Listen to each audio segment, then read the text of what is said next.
வில்லியம்பாக்கம் பகுதியில் தேசிய ஜனநாயக கூட்டணி அதிமுக வேட்பாளருக்கு அமோக வரவேற்பு அளித்த பாஜகவினர். செங்கல்பட்டு சட்டமன்ற தொகுதியில் தேசிய ஜனநாயக கூட்டணியில் வேட்பாளராக அதிமுகவை சேர்ந்த கஜா என்கின்ற கஜேந்திரன் வேட்பாளராக நிறுத்தப்பட்டுள்ளார். இந்நிலையில் தேசிய ஜனநாயக கூட்டணியின் சார்பில் வில்லியம்பாக்கம் மற்றும் பாலூர் பகுதியில் பாரதிய ஜனதா கட்சியின் காட்டாங்குளத்தூர் மேற்கு ஒன்றியம் சார்பில் உற்சாக வரவேற்பு அளிக்கப்பட்டது. வில்லியம்பாக்கம் பகுதியில் உள்ள தான்தோன்றி அம்மன் கோவிலில் சாமி தரிசனம் செய்த பின்னர் பாஜக கட்சியினரை சந்தித்து வாக்கு சேகரித்தார்.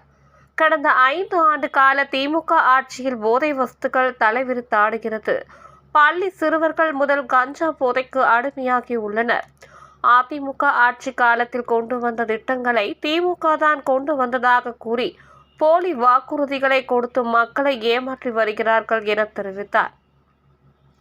பின்னர் செய்தியாளர்களை சந்தித்த அதிமுக வேட்பாளர் கஜேந்திரன், செங்கல்பட்டு சட்டமன்ற தொகுதியில் நீண்ட நாள் கோரிக்கையான கொலவாய் ஏரியை தூர்வாரி அதனை சுற்றுலா தலமாக மாற்றுவது, பள்ளி மாணவர்கள் போதை வஸ்துக்களுக்கு அடிமையாகாமல் தவிர்க்க கடும் நடவடிக்கை மேற்கொள்ளப்படும் என தெரிவித்தார்.